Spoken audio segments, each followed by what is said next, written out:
I'd better do as well.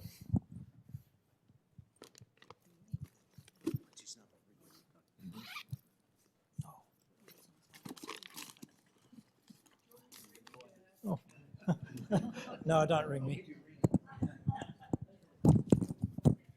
Wondering where it is at the moment. That's fine. Look, yeah.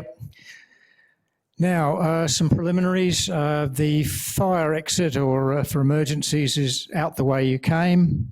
Pretty short walk. And toilets are through this door. Follow the corridor to the left and you'll see the signs in the adjacent building works. So welcome to our monthly meeting. Our mission is to observe, understand, share and enjoy the wonders of the universe. Could I have a show of hands of people who are visitors here and not members of the society?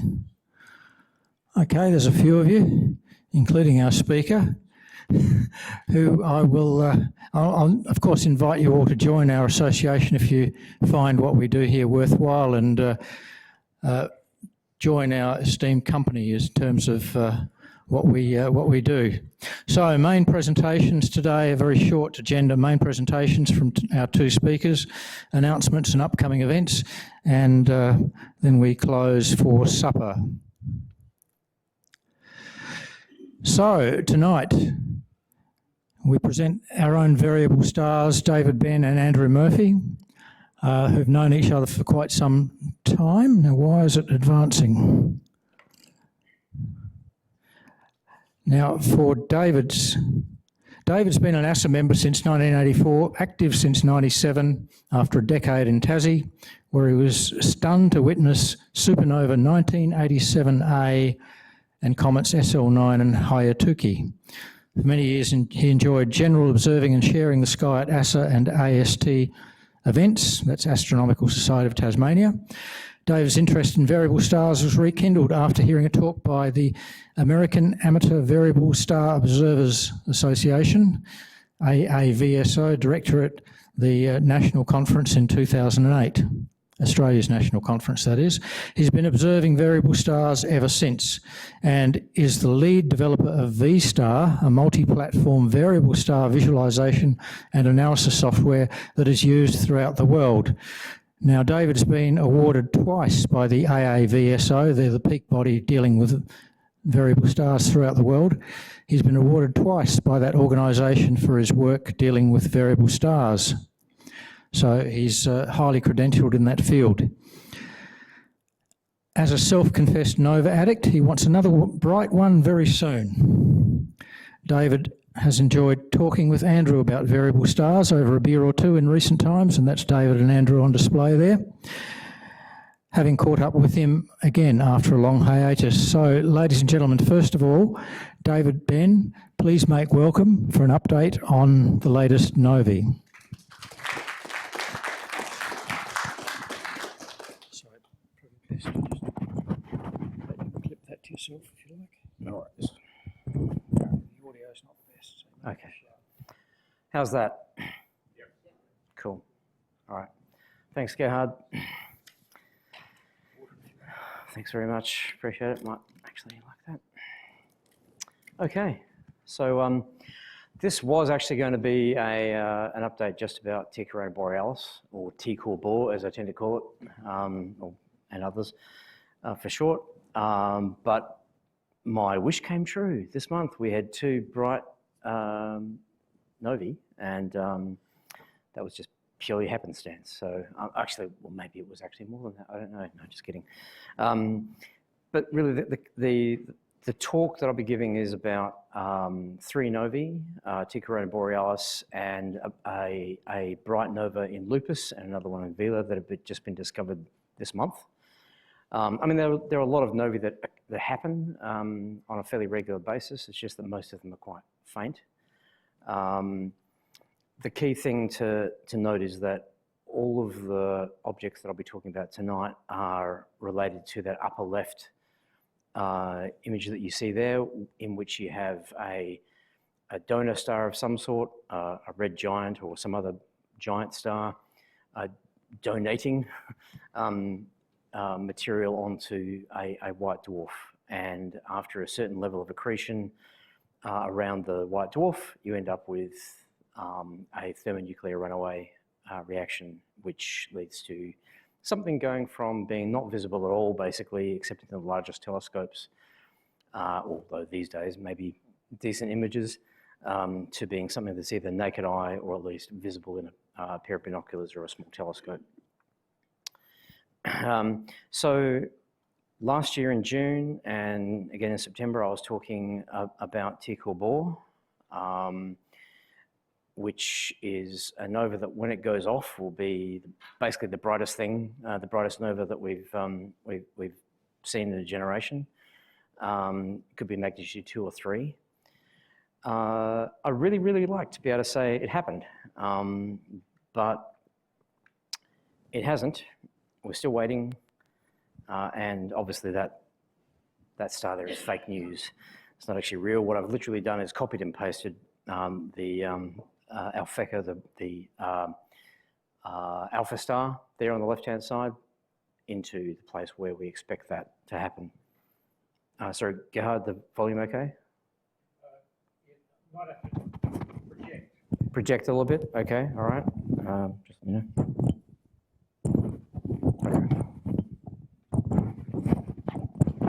Okay.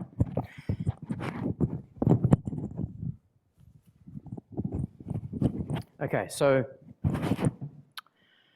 I wrote a few blog posts in recent over the last year. In September, I noted that we were about to lose T Corona Borealis in the early evening sky. I'd been checking the area with binoculars most clear nights and doing some photometry with the Seestar, which Andrew's going to talk more about. And I had basically just noted that we were going to get to the point where we'd lose it in the morning, in the evening sky, but we'd have a shot around about 100 days after the eruption if we happen to miss the main event. Then basically in February, I started observing it again, and that was really the first time since October. And in April, I was noting that whereas in February, I'd been observing it at around about 5 or 6 o'clock in the morning, as often as I could. And by April, it was at a wonderful 1 a.m. Time slot. Whereas by now, and I tend to be a night owl, so I'll stay up quite late and observe as late as I can.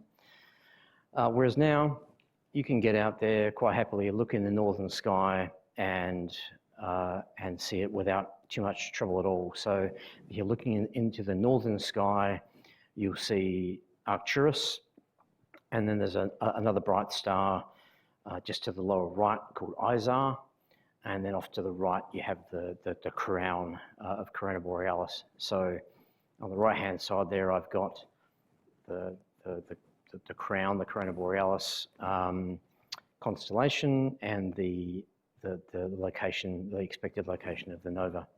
So again, when we actually see this thing go off, it should be about as bright as the star Alpheca, which is the alpha star in Corona Borealis. Could be magnitude 2, which is roughly that, or 2.2, I think, or it could be magnitude 3. Just depends on the particular apparition. So just a reminder, by comparison with the 1946 brightening, so it happened roughly 80 years ago, or 79 years ago, or thereabouts now. Essentially, when we think about where we are in relation to that, where that arrow points, and that's a very, very vague arrow, right? But it's essentially, we've been waiting for this to happen. We thought it would happen a year or so ago. It hasn't happened yet. More specifically, when you think about the 1946 event, there was a rise in magnitude that's attributed to increased accretion rate about 10 years before the event. And then about a year before the event, there was a dip. And they think that relates to dust around the around the object, obscuring the light, basically. Now, when you look at the first arrow on the left-hand side, that's the 1946 event. On the right-hand side, that's where we have just been. We've had the rise in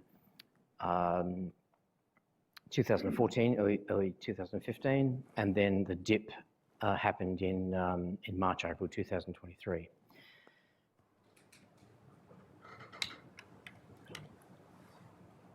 Now, more recent news, there have been spectral changes detected by researchers in Germany, in which an increase in the emission lines was detected. And the interpretation that those particular researchers applied to that was that was as a result of an increase in accretion rate onto the white dwarf. And so therefore was a potential precursor to the nova eruption. But there have been contrary voices which have basically said, well, actually, the link between increased emission line strength in the spectrum and the imminence of eruption of the nova is unclear. In other words, it's not really clear whether there's actually a predictive sort of capability there between those two things. There's quite a nice article on ASSA website called T CrB, Blazed and Confused, which essentially captures the, I guess, the spirit of, you know, a lot of us are feeling in terms of, well, actually, we thought it was going to happen, hasn't happened, why is that? And they discuss these sort of reasons. So in terms of what we're actually seeing, this is the light curve from June through to June last year through to June this year. You know, what we see is an increase in, on the left-hand side, what you see is the rise and then a dip, and then basically business as usual. So on the right-hand side there, and it's not clear from just this small portion of the light curve, essentially what you're seeing is just the thing going on as it was before, as usual. And so really, over a longer time frame, what we're seeing is just this oscillation that is due to the ellipsoidal variation. And what that is basically just as the giant star is facing us in one direction versus another direction, we see more or less light. And so that ultimately corresponds to the orbital period of the variable star, which you see most clearly on the bottom plot there, which is the phase plot, which just essentially says this is an orbital period of the two stars, the white dwarf and the red giant, around each other are around about 227 days.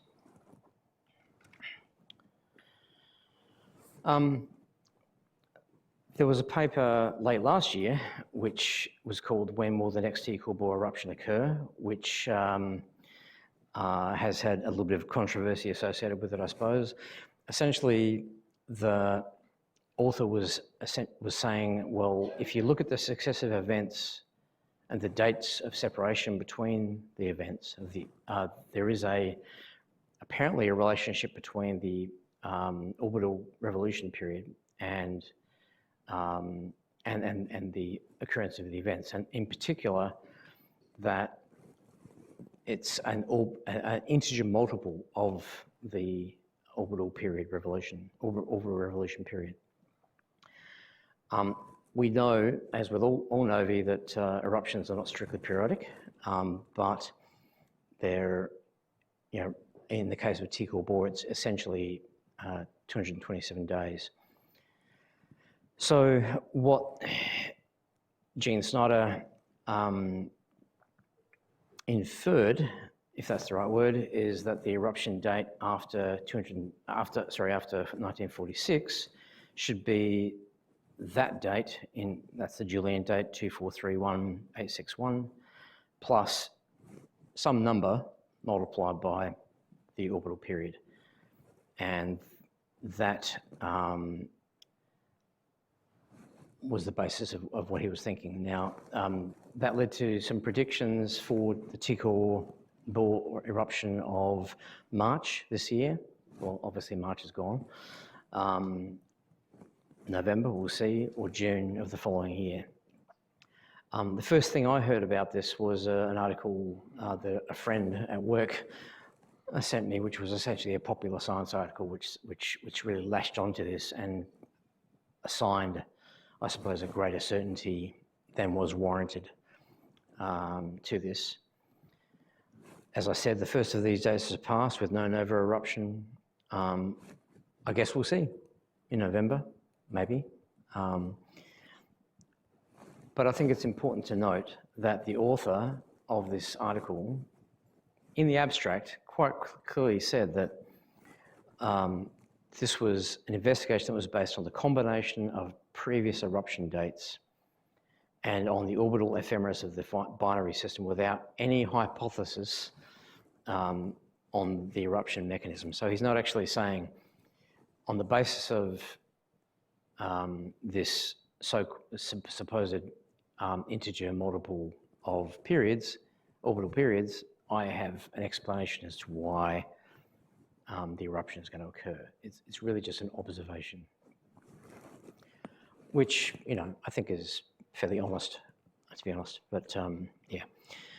So, I mean, those are the key things about T CrB that I wanted to talk about.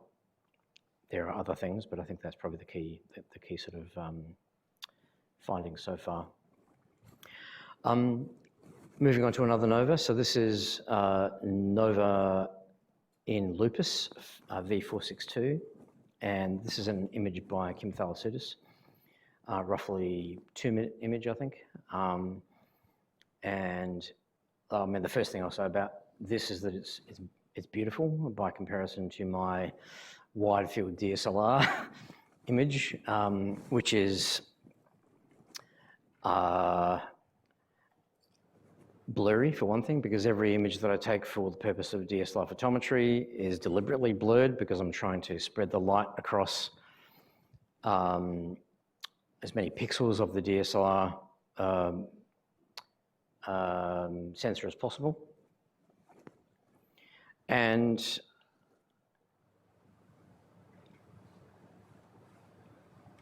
this shows something like a 12 by 8 degree field. So if you want to, if you're thinking in terms of where this is actually in the sky, on the left-hand side there we have it's very high in the sky in the south. You can see it for most of the night. So it's off to the right of the pointer stars there, and you can see its relationship to Antares there. The panel in the middle actually pretty closely corresponds to what you see in the DSLR image, although it's actually not as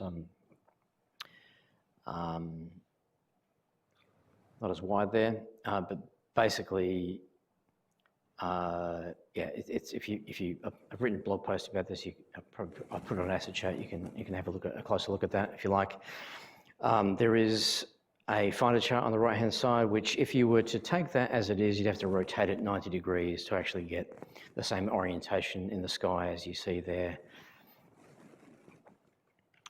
So this nova was discovered on June 12th by the Assassin, gotta love that name, the Assassin survey, at a magnitude of 8.7. It reached about a magnitude of 5.1 and took about 6 days to do so. It appears that the pre-eruption counterpart was something like visual magnitude of 18. And they looked at test data from some time ago and determined that there was a period of almost 1.8 days.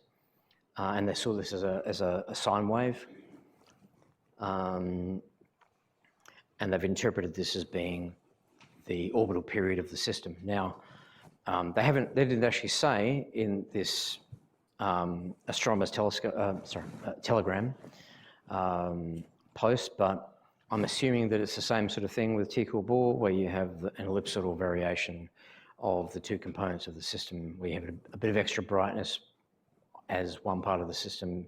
The bright, the large giant essentially shows more of a greater surface area, and then moves around and shows less surface area. And the fact that it's a simple sine wave suggests that. But that's the interesting thing about this, is that I didn't mention it here, but apparently there's a so-called nova gap in which, and this is near the bottom of that, in which novae don't tend to happen in this sort of quite short period, orbital period. So you think about something like 1.8 hours compared to something like the large 227 days of Corona Borealis, which is quite different. So the light curve looks like this. Those observations are, so this is essentially, as I mentioned, since June 12th. The different colours there might be confusing, but this is all visual band observations. So the black ones are just people looking up with binoculars like me, or in other cases, like the one that I have in the centre there, that's with a DSLR photometry observation, which I took as well. And then the brighter green ones are CCDs or other images that have been used as well. Now, the interesting thing here is that in the space of maybe less than a month, we have 662 observations.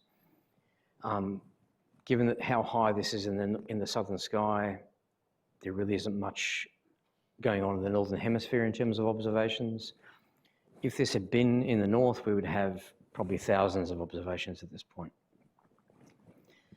But it's still not bad. It's not too bad, given that it's a very high in the southern sky. And this just shows on the middle panel there, just shows the number of observations in total. You'll notice that most of them are visual down the bottom there. And it shows the breakdown there on the right-hand side of observers by band.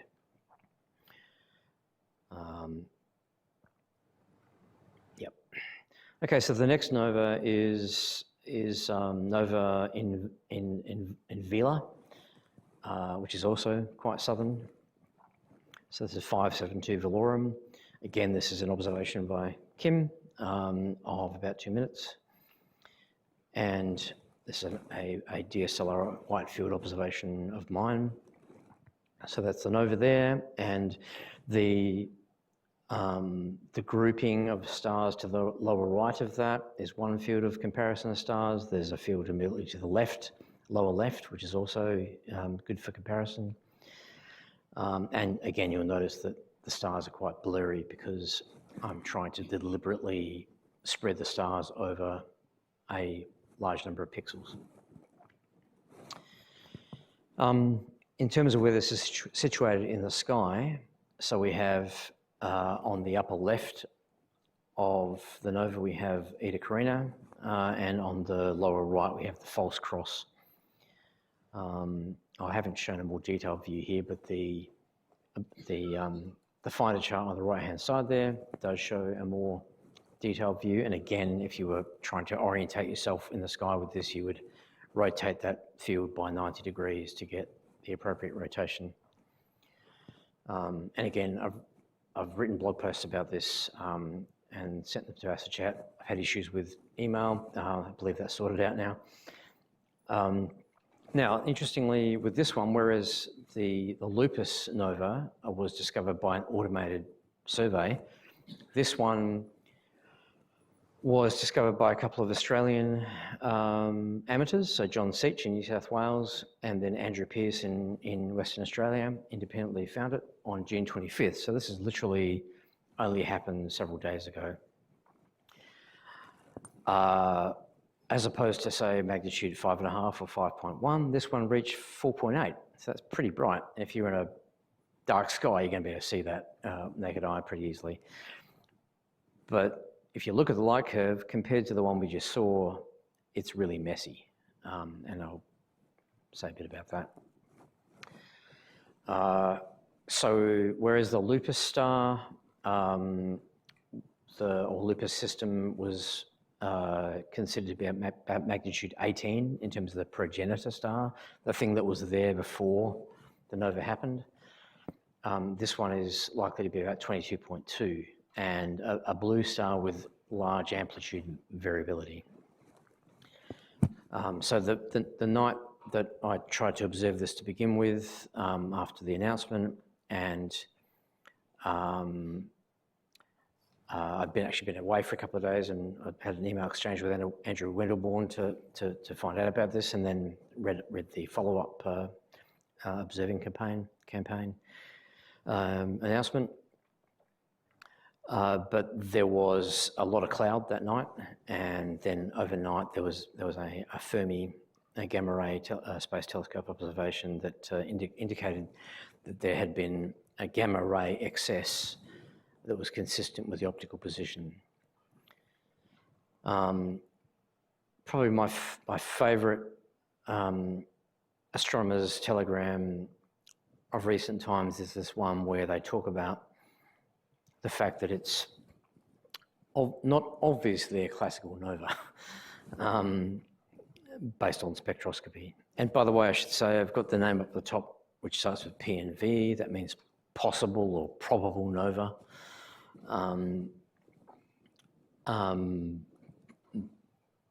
But it has this other designation of V572 Vela. Now, why do they say that? Well, pre-eruption observations of this object reveal dwarf nova outbursts, and we could talk more about that. But basically, a dwarf nova is something which is an object which has a magnitude increase of a few magnitudes, sometimes on the timescale of tens of days, separated by different periods of time, depending upon the actual classification of the nova. So they've classified this thing as a so-called SU-UMA type object.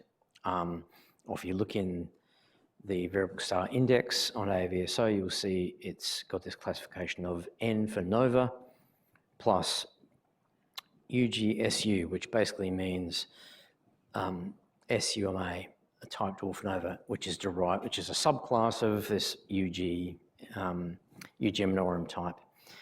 And those names come from the initial objects that they find that look like these things. So if you have a group of novae that all behave in a similar way in terms of the light change over time, then they will be called a prototype of that class of objects. And so the name sticks. And sometimes actually the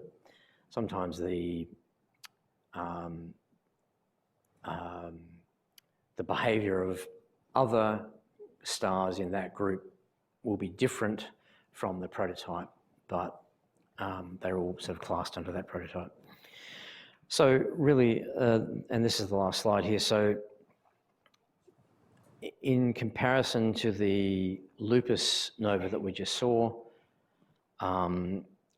two things to note, I guess. One is that there are 10 times fewer observations, and okay, this happened on the 25th, as opposed to the 12th, I think it was, for Lupus.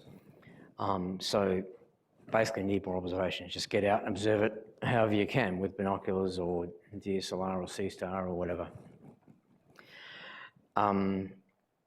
And the other thing to note is it's just really messy. I mean, we don't have this nice rise from a very faint object and then a gradual sort of lingering around some plateau and then a reduction, which is what you typically expect, and maybe some oscillations in between. and then a reduction over time. But it's early days. This has only happened for a week, so I imagine that over time this will become more defined. And that's probably it. Thank you.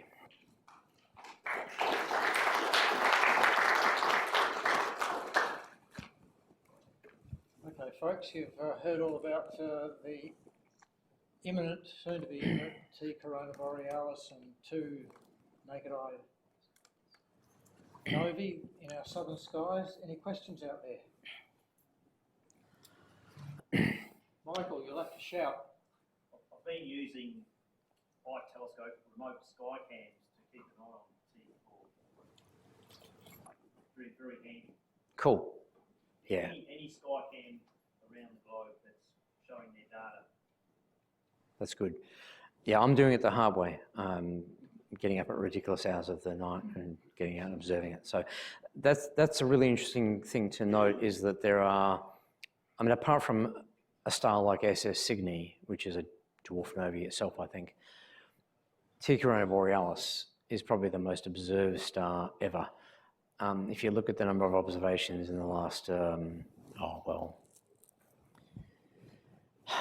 year or so, maybe a little bit more, there's something like about 250,000 observations.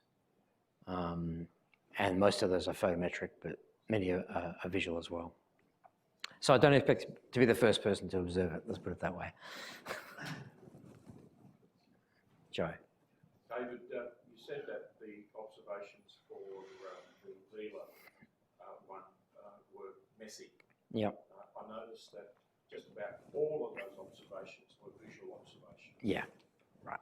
So would you expect that your visual observations would be more widespread in brightness than any of the measured ones? Yeah, and I mean, like I've got about... Could that be leading you to say it's messy?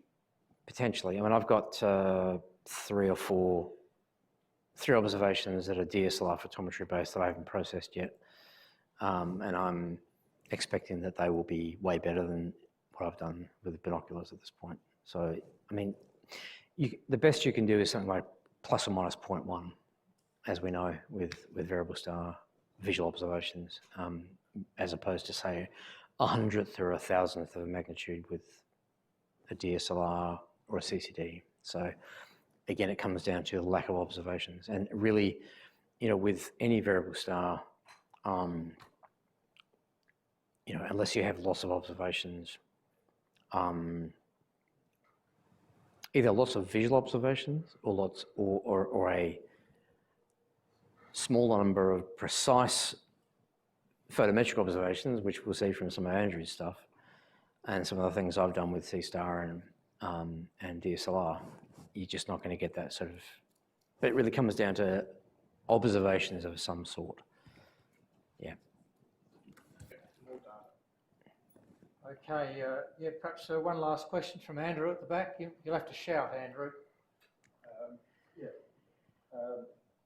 Comparing the mechanism for Vela with, say, a standard nova, like the way in lupus, how would you summarise the differences between them? Well, that's a good question. I mean, and I'm certainly not a dwarf nova expert by any means. I think it seems to me that it's still quite early days in terms of interpreting what that object is. Like, as I say, it's been, 7 or 8 days since this thing first happened, and we have observations at this point, but we have test-based observations and other historical observations that suggest that it's a dwarf nova. I think it's just too early to say. It does look like, I mean, in terms of, if I could make some sort of summary, in terms of the way they're being classified, the nova in lupus is looking like a standard classical nova, and of course you can distinguish between whether they're fast or slow in terms of the decay rate, but even that's too early to say with lupus. Whereas this one, to be honest, looks a bit enigmatic. And I mean, I'm seeing all these interesting things coming out through the ATELs, but I don't know. I'm not sure I'm really qualified to say at this point. That's a great question. Okay, folks, look, we'll leave it there for now. As is customary, we'll make a presentation to Andrew. Hope this is to your liking, and you'll save it for those cloudy nights where you can't make your observations out. There's plenty of those. So, that's right. Thanks, ladies mate. and gentlemen, please thank. Thank you. Now, our next speaker, Andrew Murphy, graduated from this very university in electronics engineering and has spent the majority of his professional life working in telecommunications and IT, which is incidentally where he first met tonight's other speaker, David.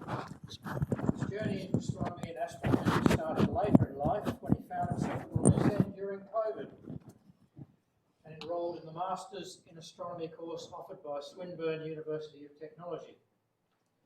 Andrew recently graduated from that course and lists his interests as solar system architecture, particularly the Kuiper Belt, N-body simulations, and observing variable stars. In his spare time, he's now collaborating with researchers at Swinburne on a project to precisely determine the orbit of the pulsar PSR, you can ask It's a pulsar, later, yep. around its massive OBE companion star using very long baseline interferometry. Tonight, Andrew will be taking us through one of the major projects from his recent master's course, observing variable stars using the entry-level smart telescope, the Seestar S50. So, Andrew, are you mic'd up, or you're? I am. You might actually want to hold it here and speak slowly and loud, because it's. Is it We have right? to apologise for the sound quality here tonight. We're not. I can project my voice. Person up the back, how are you going? Getting that? Okay, we'll do that. Right. Yeah. Okay. Ladies and gentlemen, please make welcome Andrew. Oh. Look, thank you very much, Mr. President, for that introduction. After that wonderful summary of my career, I can't wait to hear what I've got to say. Where do I start? Tonight's a bit of a journey down memory lane for me. I sat in this very lecture theatre about 40 years ago doing Applied Mathematics 2B, as I think it was, with the likes of Professor Potts and Professor Henderson, and I sat right back up the back there in the middle, I think. If anyone would like to make and throw a paper plane at me, it would be much appreciated. It would bring back fantastic memories, so thank you for that. So as our learned president said, my journey here was through Swinburne University and an online course which I very highly recommend. But a specific part of that course was to do a series of observations of variable stars, and I took that on with some trepidation because my background in observing at that stage was nil. I had a little Seestar telescope, and I'd read somewhere that it could do variable star astronomy, but I didn't know a lot about it. So I jumped in to the deep end, and fortunately I knew that my learned colleague over here, Mr. Ben, was into variable stars, and it turned out he's got a Seestar S50 instrument as well. So that turned out to be quite fortuitous, and I lent on David quite a bit last year as we went through the project, and he was a great help in doing it. So this talk's going to draw on some of that experience with the S50 Seestar and with variable stars. So without further ado, what we're going to talk about tonight is just the pointer here, Jerry. That's the pointer. I'm going to give you a little bit of a overview of the Seestar instrument, talk about how we can use it for observing and analyse variable stars, and then take you through two example observations from my project. The prototype star SX Phoenicius and the eclipsing binary star HW Virginis. So hopefully at the end of that, we'll have some time for some coffee or something afterwards and some questions. So, where do we go? The Seestar itself. Now, how many people know about the Seestar? Have heard of it? Hands up, quite a few. How many people have got one? That's okay. That's encouraging, okay. So I'm going to try and pitch the talk a little bit between people who've never heard of it and people who know a lot more about astronomy than I do, which is probably most of you. So the Seestar S50, there are now 2 Seestar models. The S50 was designed as an entry-level smart telescope. It's smart as in a lot of the things that serious astronomers have done in the past, it's going to do for you.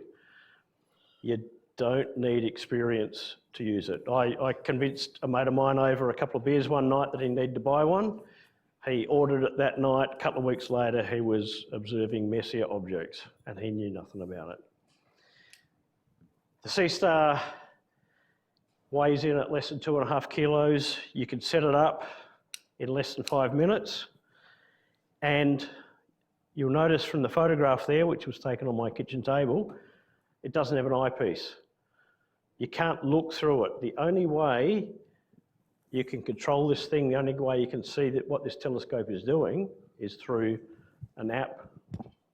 That's not my iPhone. My iPhone's over there. With an app on your iPhone.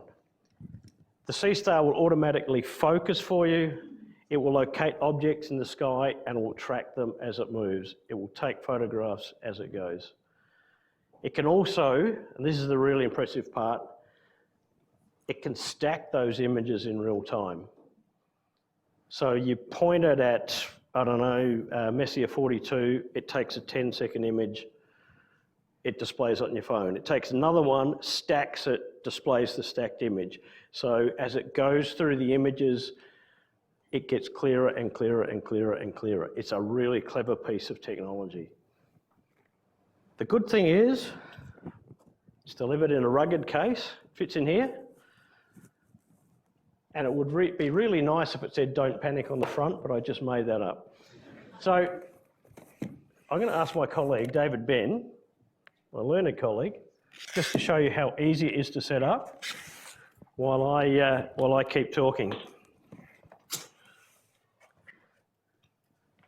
David's got the carbon fibre tripod there. So the promise with the Seestar is that out of the box you can do cool stuff. So here are 4 images. Top left is the Orion Nebula, 18 minutes of exposure, no processing other than what's done inside that device that David's setting up. On the top right is the sun.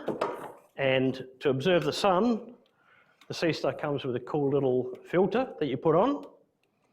And that literally was to impress my friends. I said, oh, let's try this. And I had that up in 5 minutes. Bottom left is a 15-minute stack of Omega Centauri, if I remember, and of course the moon. So this is out-of-the-box stuff that someone can do with no experience.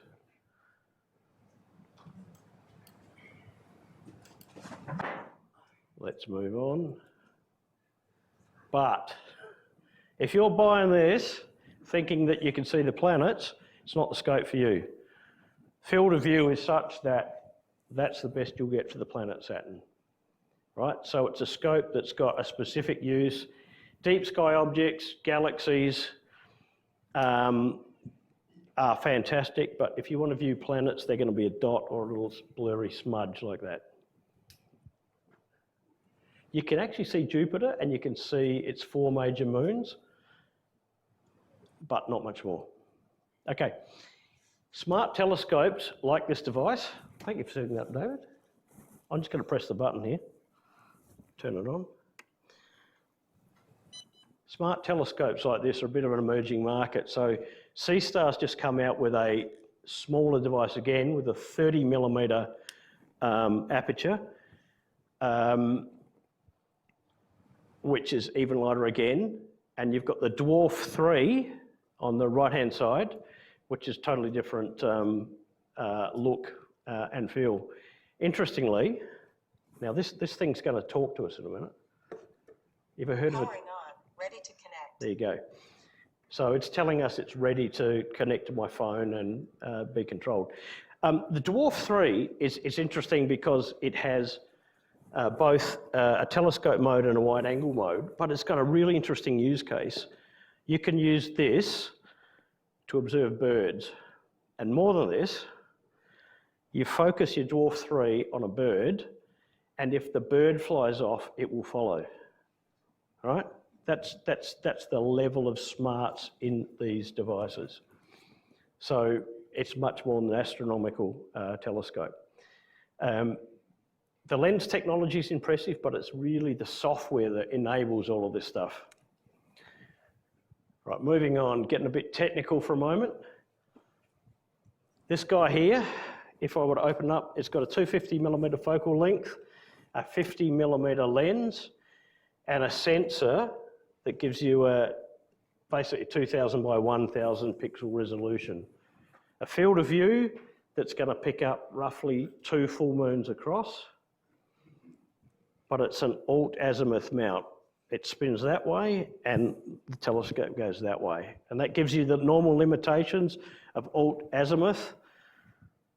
It's not real good near the zenith, and with longer exposures, you get star trailing.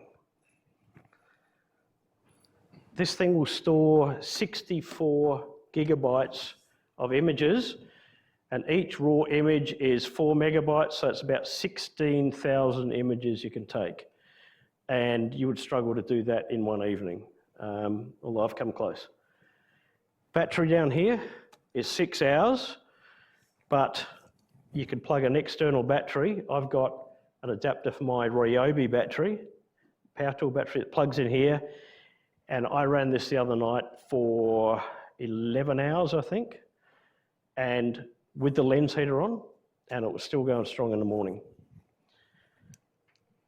It has an internal IR cutoff filter. It's got a dual band light pollution filter, which you can turn on and off, right? So if you're in a highly light polluted area, you can filter everything out except the O3 and the, the hydrogen alpha lines. And so you can observe your galaxies and filter out all the other crap that's coming from the city lights. You can now also get an equatorial mount for it, which will reduce your star trailing. So it's a fairly sophisticated piece of kit. Do you have any questions before I go on? Happy to take questions as we go. Let's go on. Just want to talk about the sensor technology inside of it, because when it comes to variable stars, this is a bit important. So inside of here is an array, we've talked about it before, 1920 by 1080 pixels across.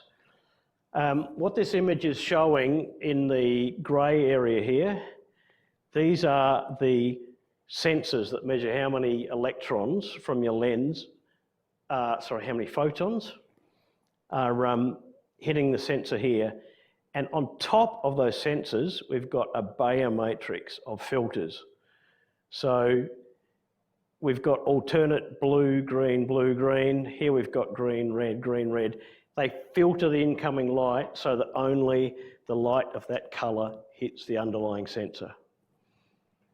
This is how we do colour photography. This is nothing specific to this telescope. This is what you get in a normal digital camera, okay? The reason for me to show you this is that when it comes to doing the type of variable star analysis that we do, that we're really only interested in the green light. No? The red and the blue has light, but most photometry of variable stars is done in what they call the V band, and the V band corresponds very strongly with the green sensors on these on these devices. Just to give you a little bit more depth, what I'm showing here is a graph of the sensitivity, if you like, of the sensors versus wavelength. And unless you've got some sort of superhuman vision, most of us are going to see from the red at 700 nanometers through to 400 nanometers of blue light. And you can see there the 3 lines. So the blue sensor picks up the blue light, as you expect. The green sensor picks up the middle light. The red sensor picks up the low frequency red light. Now the reason to show you this is if I click again and we go beyond 700 nanometers into the infrared, we see that all of these sensors are sensitive to the infrared. So if infrared hits that green sensor here, it's going to register just like it would if you had a nice green or yellow bit of light coming in. The reason to say this is that's why we have an infrared cutoff filter on these devices. We have an infrared cutoff filter to get rid of all that IR light so that we don't get a false signal on the red, green and blue sensors. And just quickly to show you here, the standard terrestrial measurements of photometry for variable stars are done with standardized Johnson-Bessel filters. And most of the observations are done in the V or visual band, which is this green section here. And you'll see the close correspondence between this V band here, between 500, 600 nanometers, and the same responsiveness of the green filter in the sensor of the Seestar. So in other words, we're using the green color in this as a proxy for the visual band Johnson-Bessel filter. The Seestar itself, the device is controlled by an app, and on the right-hand side there you'll see a screenshot from the app. It obviously lets you control the Seestar. It's the only way you can view the images while you're observing. Importantly, the app itself has a database of common celestial objects. Has the sun and the moon, it has all the planets, it has all of the Messier objects, all of the well-known things that you would expect to observe in the star. So if I hadn't left my phone just over there, I could dial it up, put in M42, hit the button, and this thing will point at M42. In more recent versions, it lets you define your own objects of interest, put in your own right ascension declination, name of the object. It lets you schedule, this is really cool, it lets you schedule the observation. So I can tell it at 9 o'clock I want to look at M42, and at midnight I want to move to some other object. I can set that up and go to bed. And you can do mosaic images. In other words, if you want to look at something like Andromeda, if you're in the Northern Hemisphere, which won't fit in the field of view of this, you can tell it, I want to look at the centre of Andromeda and I want you to pan this way and that way and that way and that way. And this thing will do that, and it will stitch the images together in real time and give you an image bigger than the field of view. In other words, you don't need to put it into third-party software and do that yourself. It will do it for you. The problem with the Seestar app is that it's not as powerful as the Seestar. This thing has got capabilities that the app doesn't let you do.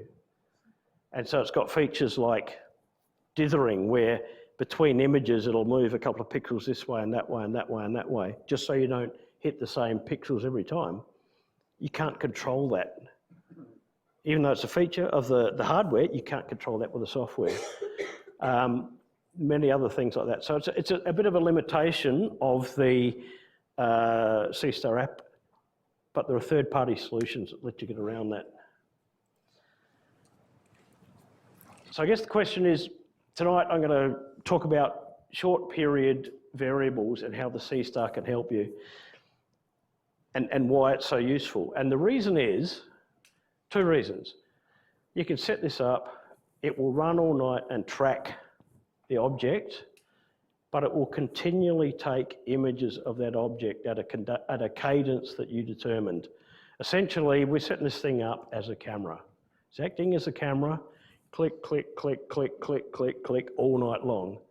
So 2 nights ago, I imaged AR octans, and I ended up with 2,025 images by 7 o'clock in the morning. This is a camera, all the smart stuff, all the cool stuff, all the stuff you need to do to get light curves of variable stars happens in the software. This is a big enabler, a really big enabler, but it's better than standing out in the backyard like David does with his DLSR, moving it around periodically. Mr. President, when would you like to wrap up? Object. Go ahead. Sorry? Do you have a planned finish time for this? Say again? Finish time. When would you like to wrap up? Yeah, probably got half an hour. Half an hour? Okay. I'm going to whiz through this. As I was saying, I don't know what that's pointing at. Who's got control of it? You've hacked in. What are we looking at? Default Antares. Antares? That's where Antares is. Thank you very much, sir. Well done. Great demonstration. Can you pan it around a bit? Yeah? Okay. I didn't know it was so unsecure.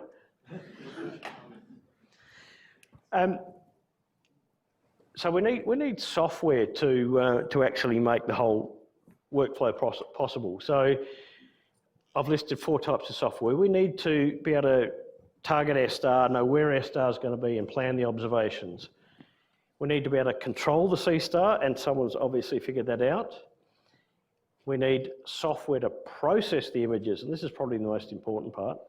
I use some software called ASSA. Are there any other ASSA users in the audience? We've got a few here. I know my learned colleague over here uses Tycho Tracker. We got any other Tycho users? A few. You have to pay for that. All the cheapskates are on ASSA, obviously. And sadly, I use Excel to chart and analyse the results, but VStar is equally good. So you can plan your observation sessions with Stellarium, and I'm hoping almost everyone's come across Stellarium and the web version of it. So in this slide here, I'm just looking at the eclipsing binary system HW Virginis, which is indicated by this crosshair here. And this is where HW Virginis was just before 7 o'clock a couple of days ago. So it tells me it's must be in the northwest, which is handy for me because I've got enormous trees growing in that direction, and it tells me I probably can't observe it. What are we looking at now? Oh, we're just panning it so that We're just panning, right. Probably looking at the crowd. More powerful set of tools I use are Star Alt, which are really targeted at the professional astronomer, I guess. But these are a set of tools where you can specify the stars that you're interested in, and it will tell you on a given night. Here we're looking at the elevation above the horizon. Here we're looking at the time. Unfortunately, it's in Greenwich Mean Time. That's the way it works. But I've given it 5 stars. Mira, T Corona Borealis, the star that won't explode. UX Rep, which is a rotating variable star. HW Virginis and X Phoenicius, which we'll talk about. And you can see throughout the course of the night, you can see the elevation of each. So this is a really useful tool to me because it says, well, when the sun sets, I might like to start observing star number 4, which is HW Virginis. And as that sinks and gets lower in the sky, about midnight, I might start looking at star number 5, which is SX Phoenicius. So lets me efficiently plan my observations for the night. So another view through Star Alt lets you look at the direction the star will be visible, And again, I've got a rubbish view to the north of my place. So stars like T Corona Borealis, which are low in the northern sky, I'm probably not going to be able to see when they're that low. I know not to be able to observe them. Unfortunately, it doesn't get any higher, David, so I probably won't be able to see it from my place. And STAR will also let you do more sophisticated things like pick the best time of year to view a particular variable star in the top part here, or down the bottom. This will tell you how many hours it's above the horizon during dark hours. And that's useful for when you're trying to observe a star that might have a period of 5 hours. You want to know that it's going to be up for at least 5 hours. I'll quickly whiz through this. So to compensate for some of the limitations of the Seestar application, there's a very active community of enthusiasts led by a guy called Kai Jung, I think, who've reverse engineered the protocol that this thing uses. It uses over Bluetooth or Wi-Fi. They've reverse engineered the protocol and figured out how to build their own application. So this is a view of the Seestar ALP application. And the single most important thing it does, amongst all the sophisticated things, is it lets you control the exposure. The application that comes with this thing lets you have a 10-second exposure, a 20-second, or a 30-second exposure.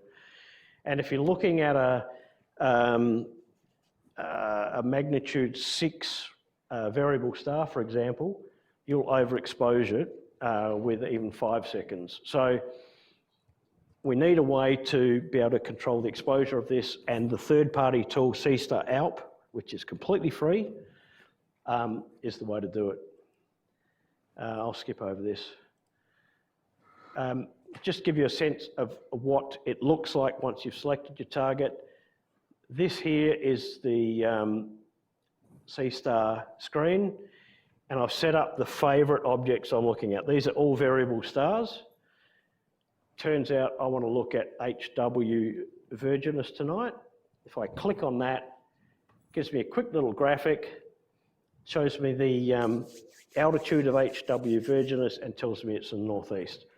If I click on the red button below, it moves to that location and starts taking images at whatever exposure I've set up. And over a period, you'll notice this isn't HW Virginis, but after a period of 40 seconds, you get an image like this. After 7 minutes, it looks like this. After 32 minutes. So progressively, it's stacking the images and building up the clarity. As it turns out, for variable stars, though, we don't need that. We're not interested in stacking the images here. We're interested in the individual 10-second exposures, or whatever the exposures are that it's taking.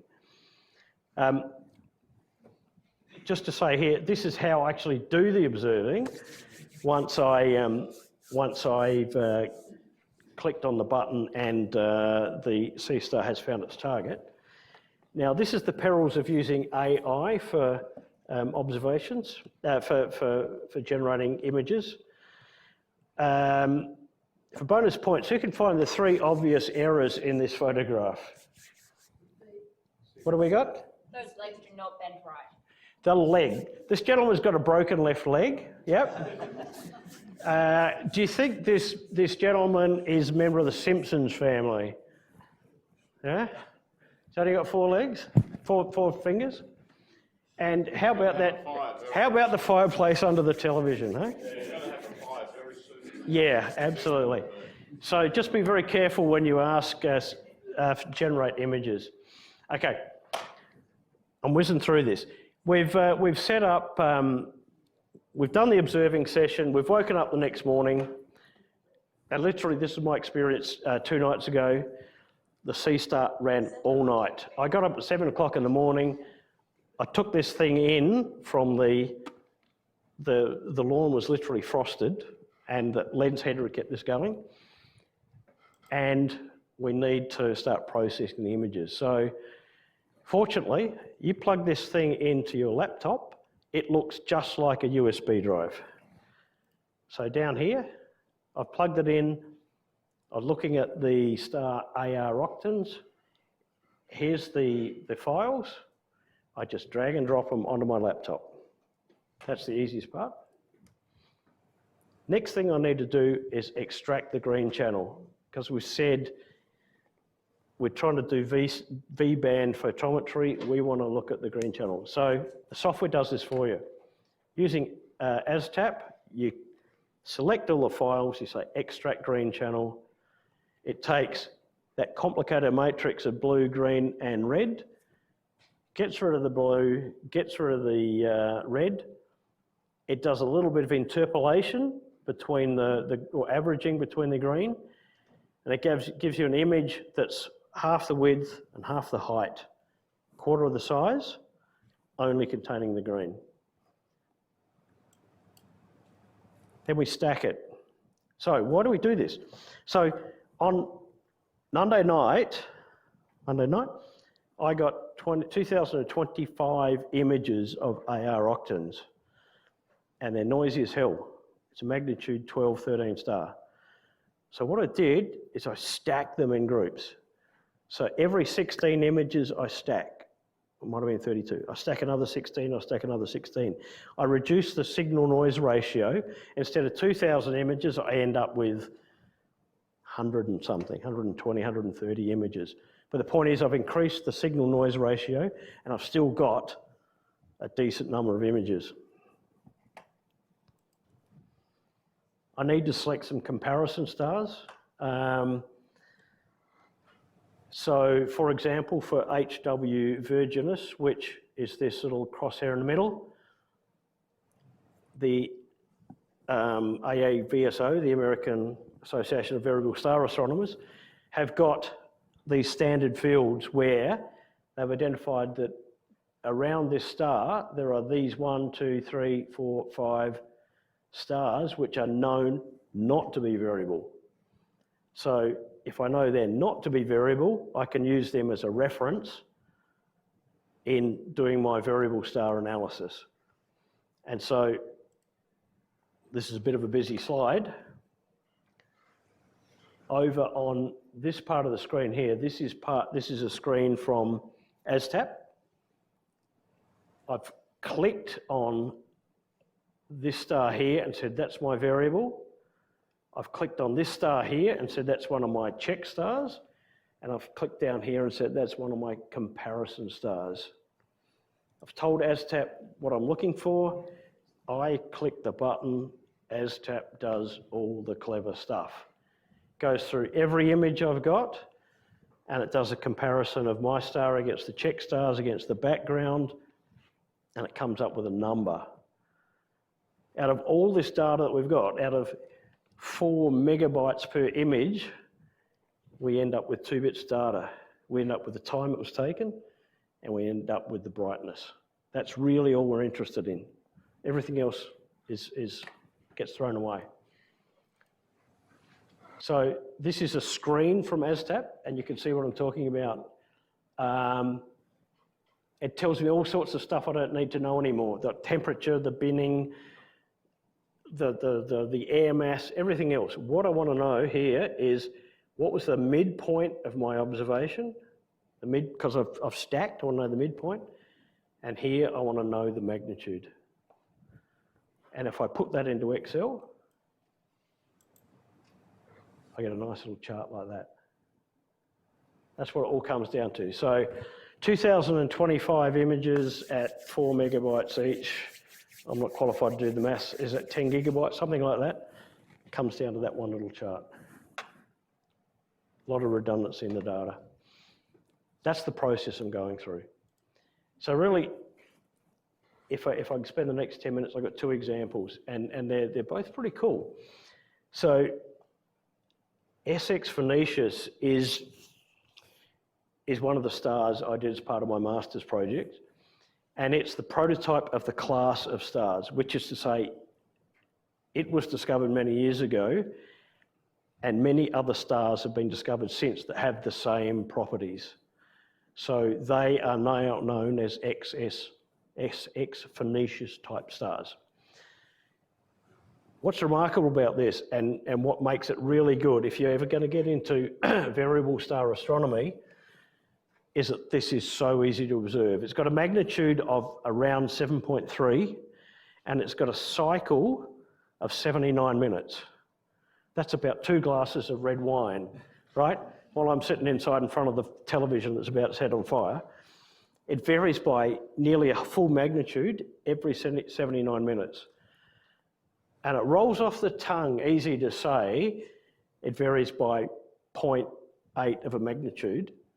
Does anyone know what 0.8 of a magnitude means in terms of brightness? Off the top of your head, anyone? Double. Every 79 minutes, this star goes from here and doubles and comes back again. You imagine if our sun did that. That's quite an extraordinary thing that it's doing. So in one night, here's one night of, or not even one night of observations. I did this back in October last year. I set my scope up, 1, 2, 3, 4, 5 cycles of the star. 588 images at a 4-second exposure. I was just blown away. My learned colleague, Mr. Ben over here, you've done the same star, haven't you? Yeah? It really is sensationally easy and really rewarding. The cool thing about this is that it's a periodic star, but you look at it and you say, but it doesn't repeat. It's got the same period, like every one of these peaks is 78 or 79 minutes apart, but the amplitude varies. So what's going on? So we need to go deeper and we need to do a little bit of frequency analysis. In fact, we need to do a bit of Fourier analysis. And I first learned about Fourier analysis sitting in this lecture theatre, which is quite a weird thing. But we need to look at the waveform and break it down and say, what are the frequencies that are contributing to that waveform? And fortunately, the Seestar software, of which my learned colleague over here has been the lead developer on for many years, has got a Fourier transform analysis feature. So I took this one night observation here in white, I put it into David's software, and it came out with this graph straight away. No cleverness on my behalf, all the cleverness is in the software developer. And it's showing me that we've got a peak here, a frequency, which corresponds to about 18 times a day, which is that 79 minutes. But we've got another peak here at about 23, 24 times a day, which is the second dominant frequency. And we've got these other peaks out here, which are linear combinations of those two. So what it means is that SX Phoenicius is actually pulsing in 2 modes at once. And I think it's extraordinary we can see this from this device here. So in orange, every 79 minutes, SX Phoenicius goes like this, goes in and out, in and out, in and out, like a lot of variable stars do. It's called the fundamental mode, just in and out. But it's got what's called an overtone mode. And an overtone mode is, I'm going to use the chalk here, because I've always wanted to do this. Overtone mode is like, imagine you've got a string, and you pluck the string, and it vibrates like that. In the overtone mode, it's kind of going like this, right?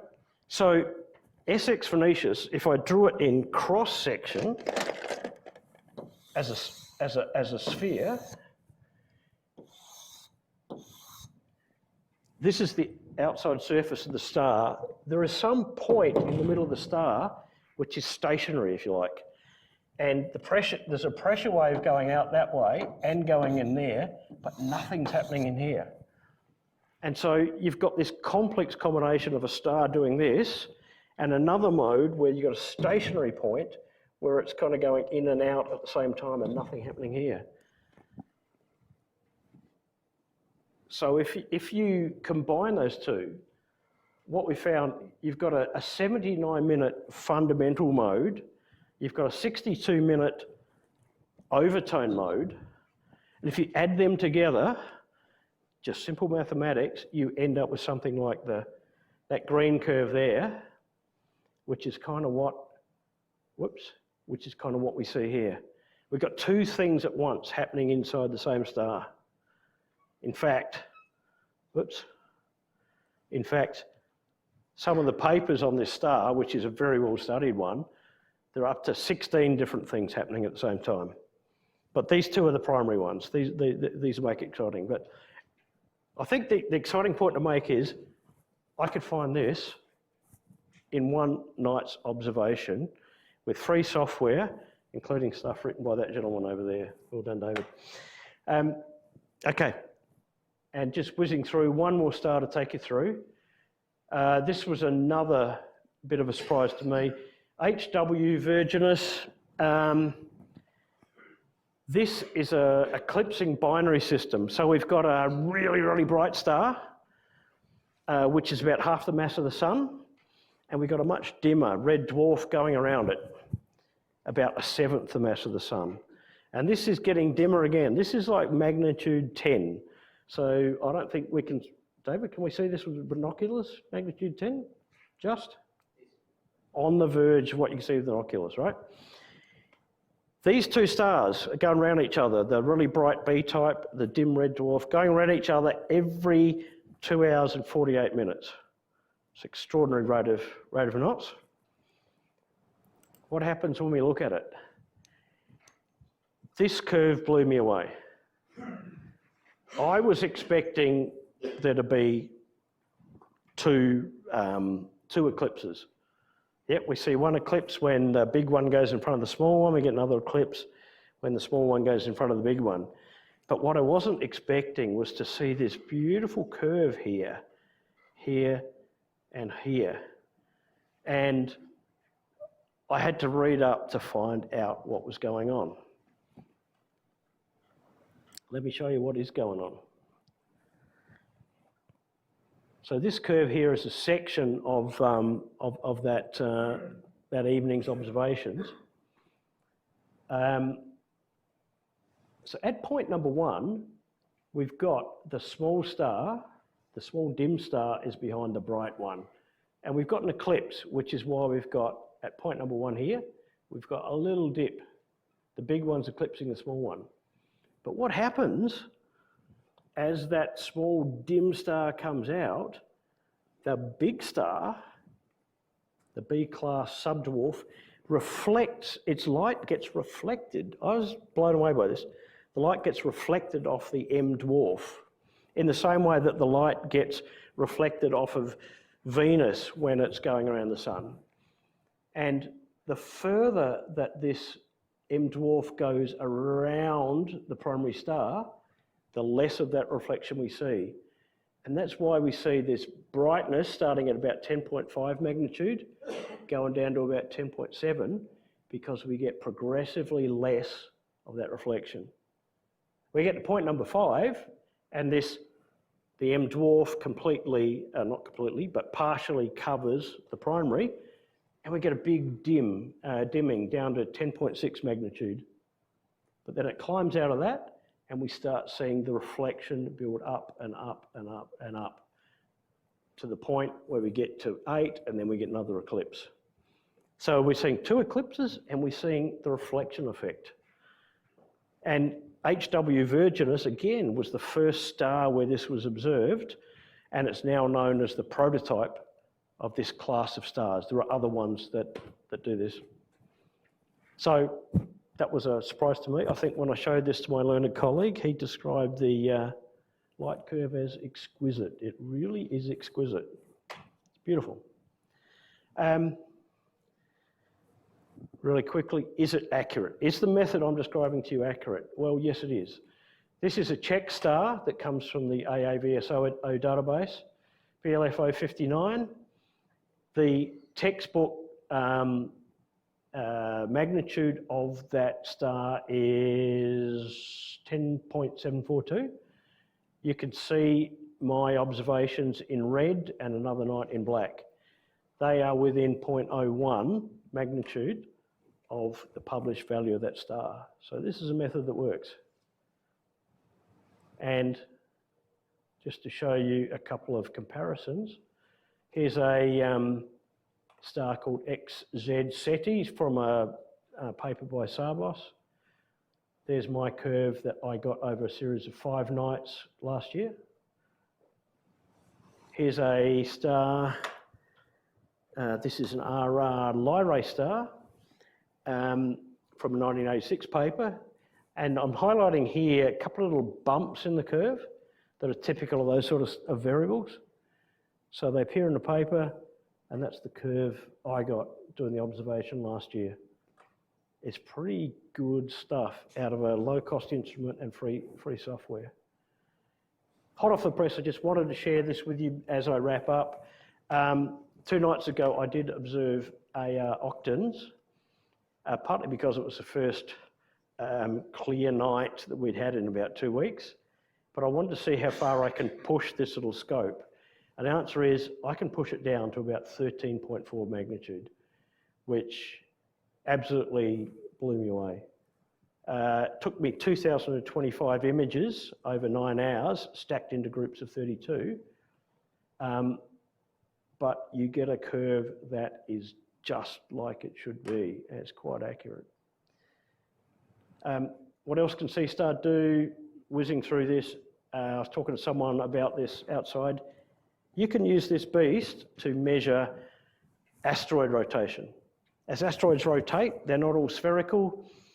They've got shiny bits, they've got dull bits, they've got craters, they've got imperfections. As they rotate and the sun shines off them and you measure the reflection, they have their own characteristic curve.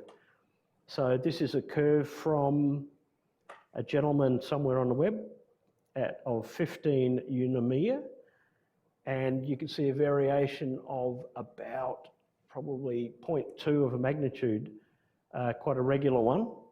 I'm not sure over what period that is. You can track comets. Kai Jung has even demonstrated spectroscopy with this by putting a little diffraction grating over the lens. To me, it falls in the category of yes, you can do it, but there are better ways of doing it. And lastly, I've tried exoplanet transits. I think it's beyond the capability of this, but please prove me wrong. The biggest exoplanet transit I can find is 0.08 magnitudes, right? 80 millimag in depth, and that's getting into the noise level of this. But I think HIP 65A is the star. I'm going to try it again when it surfaces back in December or January, but I would love to be able to come back and report that I've been able to do that, Jerry. I've done that. In summary, it's low cost, it's versatile, but it's the software that is the key to doing stuff with this. And most of that software you can get for free. The light curves I produced for my project last year are probably in advance of what most professional astronomers could do 30 years ago, just because of the technology that's inside of that. So if you're looking at a low cost entry into doing photometry and variable stars, do yourself a favour and grab one of these. And with that, I thank you, Mr. Gerhard.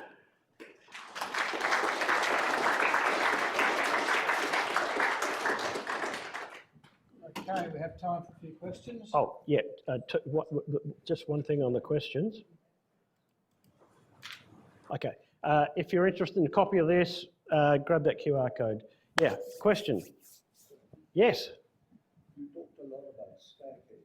Stacking. What is the noise level of each individual sample? What is, it depends entirely. Noise ratio when you take your first sample before you start stacking? Yeah, it depends entirely on how bright your subject is. Yeah, yeah. So if you look back in some of those slides,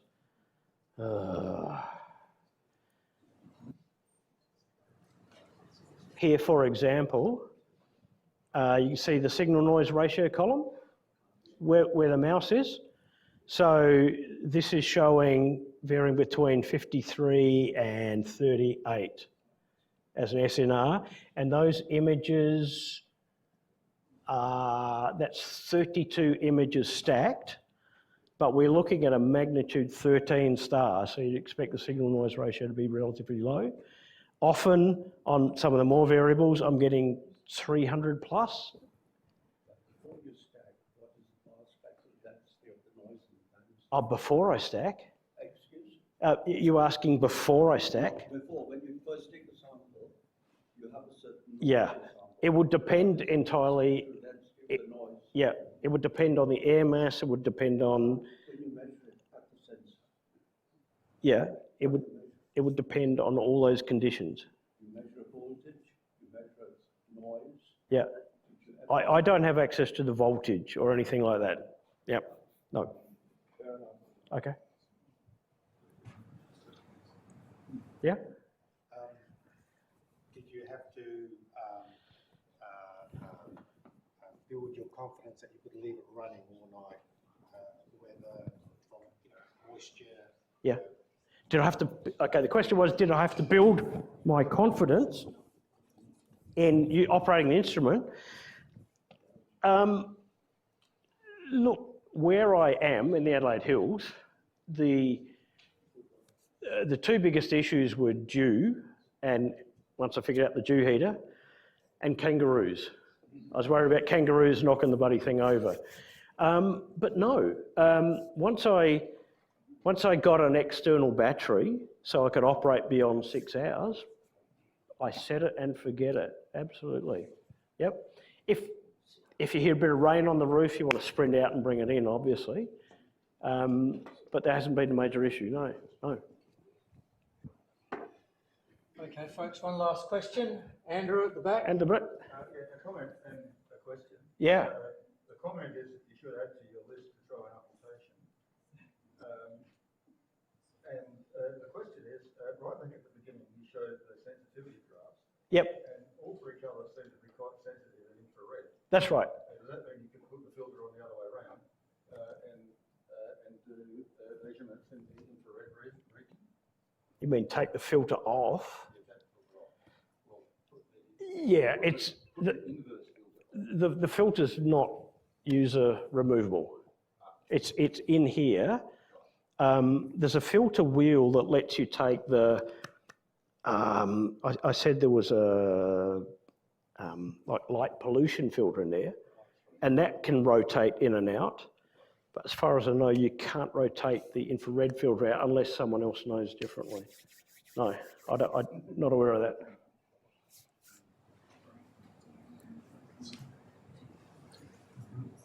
Okay, perhaps we'll leave it there. Andrew will be around for coffee afterwards for any further questions. Yep. It was an interesting talk there, Andrew. It's the first time I've seen a presenter have his machinery hacked while he was doing it. That was just fantastic. Thank you, Kim. That was. I didn't know it was so easy.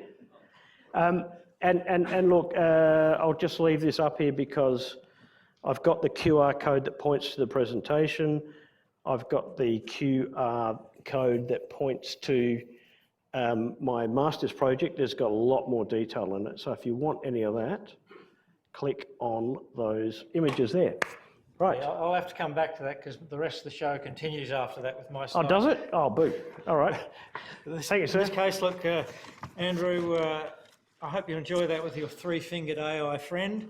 Yep. When you do your observing sessions. Good luck with your next investigations. Thank you, sir. Can we thank Andrew for the... Thank you.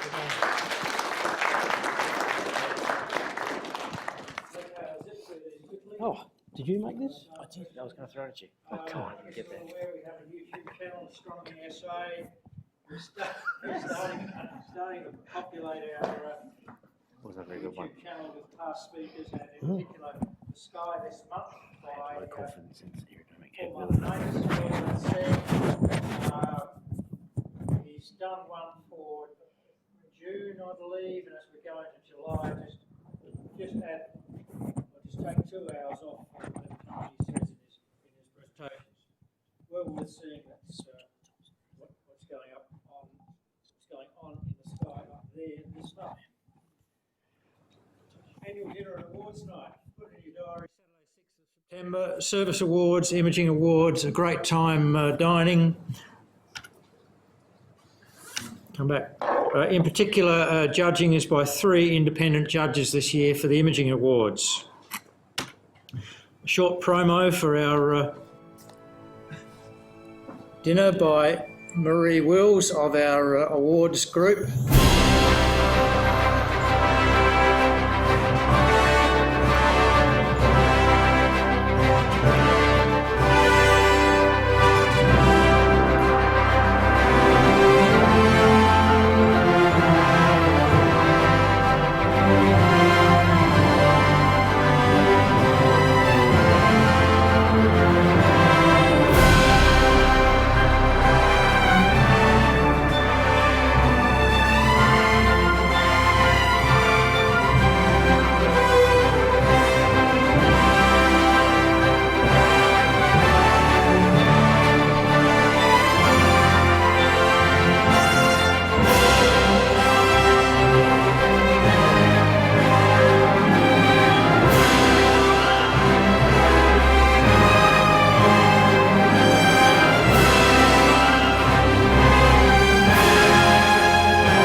So September 6th, Donnell Golf Club. Put it in your diaries. So it'll be a great night. Now this month we have a few things on. Astro Imaging SIG 8th of July and ASSA at Home on the 11th. Details via ASSA chat and links thereby. Member viewing nights the 19th on all 3 of our sites and 26th of July Stockport again. And that's all for members, but for the public we have a public star party coming up next month, 16th of August. Details on our website as we get closer to that date. Also a reminder for members here, we have a complete planning calendar PDF downloadable behind the member zone in the ASSA website. Member nights, a great highlight of any month with everyone there protecting their night vision with their red lights. A few scenes from Stockport. Well, now, Michael, could you come up please? We have Science Alive. Michael wants to say a few words. You'll have to shout. That's okay. For those of you who've not met me, my name is Michael Chartres. I'm the ASSA Science Alive coordinator for this year, and have been for the past few years. Science Alive is an event held at the Orbital Showgrounds annually. It's a public event. It's part of National Science Week. ASSA has a very long and proud history as being part of Science Alive, and it's basically aimed at children and families. So over the 3 days, 1st through to the 3rd of August, in the, I think it's the Jubilee Pavilion at Wavell Showgrounds. The Friday is a school day, so if you don't like adolescents, then please don't volunteer. But it's for years 7 to 12 students, and it's career orientated. It's basically a celebration of all the sciences, aimed at having people engage with the sciences in many ways. There are many presenters and many organisations at Science Alive. ASSA is just one of those. As you can see up there, we are actually included in the space zone with the Mars Society and the Australian Space Agency. So on each of those 3 days, that pavilion sees between 8 to 10,000 people go through it. If you include the Saturday and Sunday, on that, marginally older than me, all right? And The idea is we want to enthuse any of those people about the sciences. In our case, ASSA's case, about the science of astronomy and first-hand astronomy. So to enable us to do that through our booth, where we have telescopes set up and images hidden around the pavilion, and many other interactive and photographic parts of our booth, we actually need volunteers from the ASSA membership to make this a success for 2025. It'd be fair to say that since COVID, the numbers of members that have been able to volunteer have been low in numbers, very low. So this is a plea to membership to think about what you're doing over that weekend. If you can offer an hour, 2 hours, half a day, be part of ASSA's contribution to National Science Week through Science Alive, please contact me. My email address is there. I've sent out an email through ASSA Chat describing Science Alive and what ASSA's role in that is in more depth. So have a look at that. Again, my contact details are there. And there's also an image that Marie's kindly put into the new bulletin.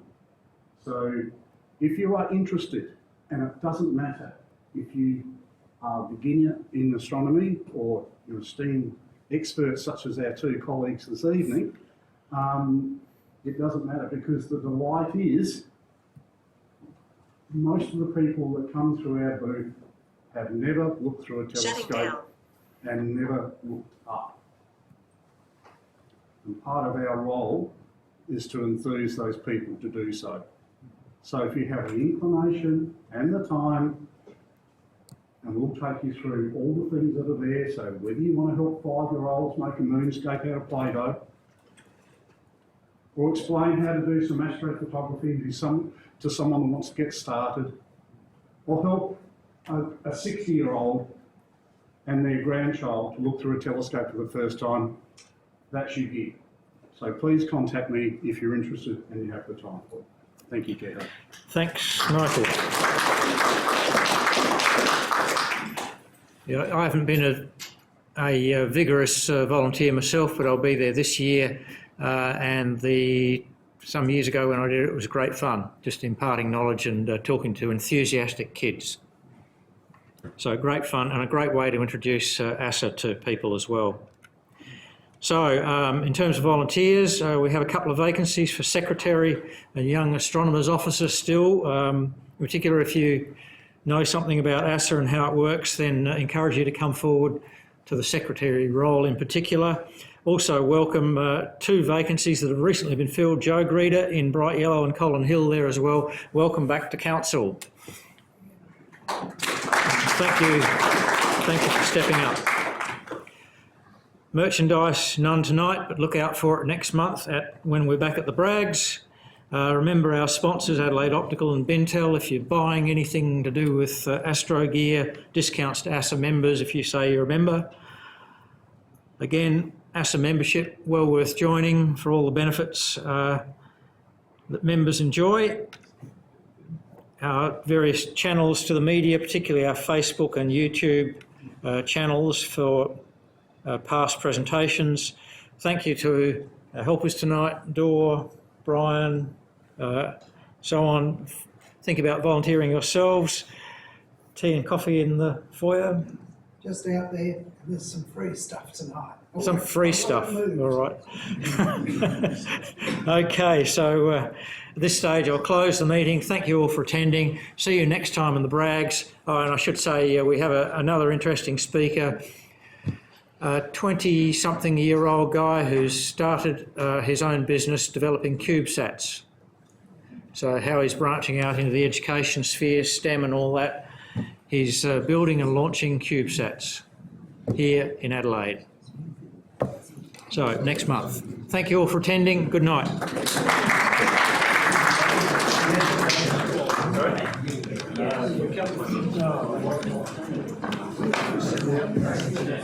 So unfortunately turned it off.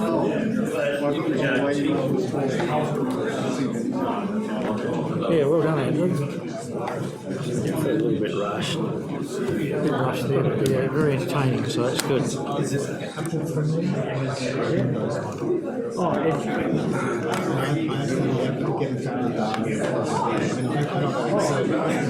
I just plugged this. It's got a USB-C port. Yeah, not me, him. I haven't tried it. Pretty nifty bit of kit. All right, so it's now we're just... Black Friday saved like $3.99 US. yeah, That's $4.99. yeah, All right, well, I can't see people rushing down to scan these. So yeah. pull out the Pretty cool. USB The and only go. thing I've looked for is the adapter, so the only power tool adapter. Yeah, that's the only thing. Great job at the dinner. Oh yeah, that's right, yeah. So, I bought one online.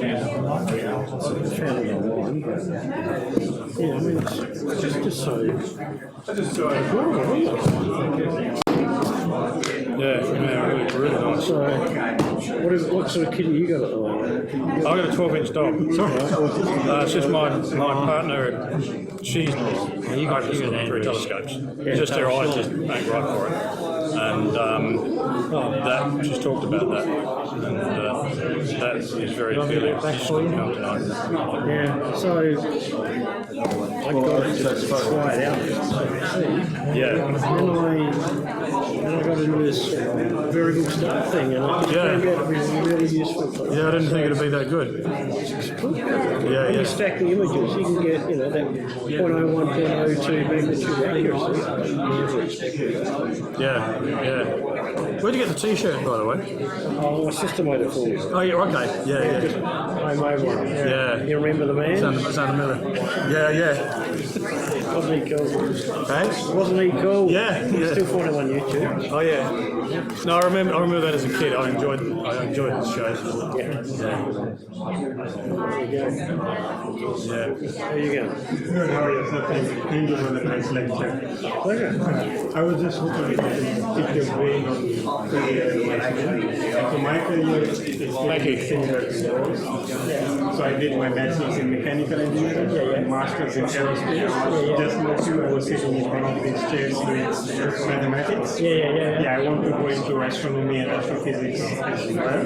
Now I looked into the course that you did, Masters of Astronomy at Swinburne. I looked into one Master of Science in Astronomy and Astrophysics at AAU, the University of Southern Science.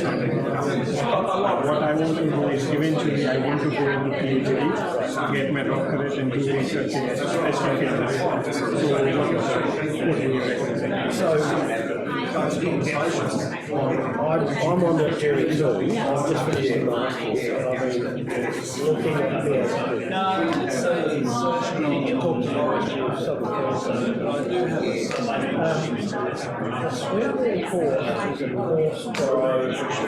course most of my courses. So if you want to get into a PhD, it's not thought of very highly. It's not impossible, but it's not sort of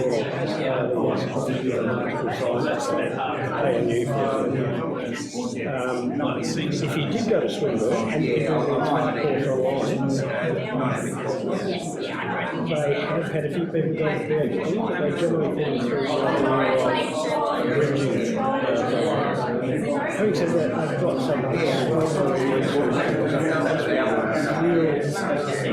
well researchers.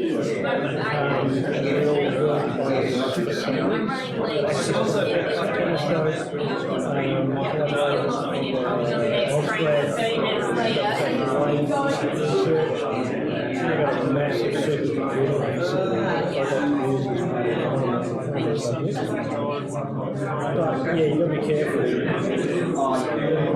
It's not guaranteed